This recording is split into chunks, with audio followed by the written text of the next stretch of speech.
How's it going, everyone? Tim here at TRD Adventures. Hope everyone's all well out there. Hope everyone's been able to get some RC time in, whether it's getting some builds done, some upgrades finished, or some good old crawling in. So we're getting ready to start our next build here. Been really excited about this build, which was just waiting on the last few pieces. They arrived today. So I got everything laid out, and I found it as an opportune time to hopefully address something that I've seen pop up on Gspeed pages lately and some other stuff.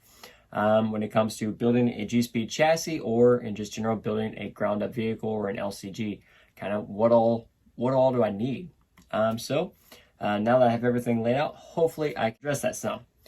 So go through my process. When I'm ready to build a new chassis, get a new truck put together, the thing I start with is I choose my axles. So choosing your axles, we'll go with that as step one.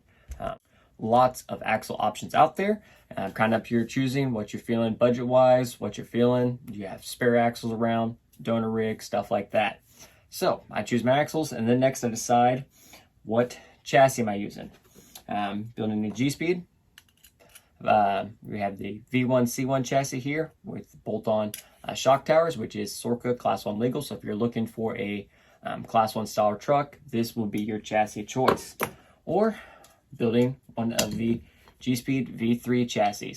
The V3 comes in 4 materials, comes in carbon steel, aluminum, G10, and carbon fiber. Any of the 4 chassis materials are solid options. I build and use all 4, don't have a single problem. Next up, you'll need some sliders of your choosing. For Gspeed on the website, there are just some standard flat top sliders like this, or hard body sliders and then those sliders are available for the V1 and the C1, or if I want to get a little crazier, some of the IERC V3 aluminum sliders. Really like those sliders a lot. They fit on the V3 great. So next, additional Gspeed items you'll need: some chassis spacers, some body post mounts, if you're looking for Lexan, stuff like that. In regards to which axles you choose, whether you're going axle mounted servo or chassis mounted servo. If you're going chassis mounted servo, you will need a servo mount of some sort, whether the Gspeed laydown servo mount or the Team Gartech dual servo mount. Both servos, excellent options. In regards to chassis mounted servo, you'll need a Panhard mount. There is the standard SCX style Panhard mount that kind of angles in under the skid or underneath the frame rail. But the Panhard mount that I use most and recommend is the Gspeed multi-point Panhard. Comes with 3 mounting options there that can be adapted to a larger variety of axles. And I find it just to be a better mount if I'm looking to change some stuff up, or if I just decide to swap out axles. I don't have to worry about the Panhard because I can make that Panhard work. Next, you will need to choose a transmission. You can go simple, like an SCX 3-gear transmission or an element transmission there. Or you can go more performance orientated, like one of the, say here, Team Gartech 2-low transmission, 2-low transmission, or one of the Team Gartech transfer cases, and the appropriate skid to match said transmission. Like the 2-low here has the special 2-low transmission. This one I was adapted to a SCX style bolt pattern. And then with those components, next you'll need some links of your choosing, and that are matched to your components.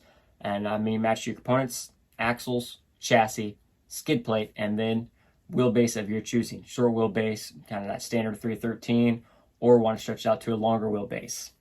The links, to have links made or ordered, it is going to be a direct correlation between those components that you've chosen. So after your links are situated, you'll need shocks. Lots of shock options out there. Dominantly, I use In the Works RC big bore shocks, modded Traxxas big bore 2660s, DriveTech shocks. I also have used modded TRX4 shocks, modded Element shocks, modded SCX 10.3 shocks. And I mean modded to adapt with a low Z mini T spring style. You will need drive shafts of choosing.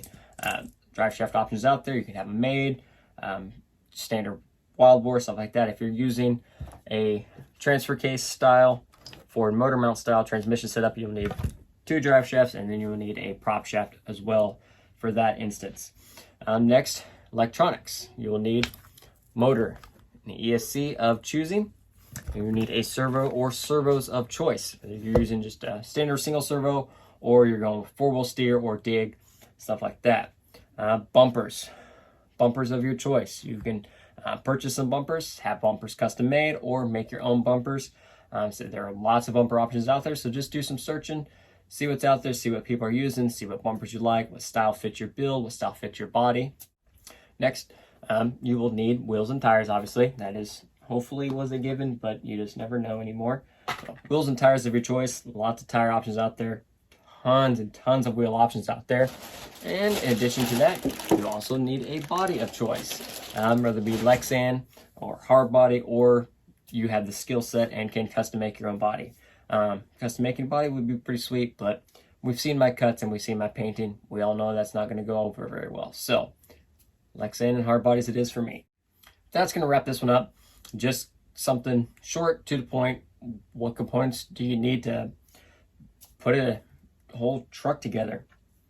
And I said, I just kind of had everything laying out. I'm getting ready to get this build started. I'm really excited, ready to get this build started. But since I had everything laid out, and I've just seen that pop up a lot lately, hey, well, what do I need? What all do I need? Some messages, stuff like that. So quick little video, kind of just do a basic rundown, everything you need, and go from there. So hope you enjoyed the video. If you did, hit that like button.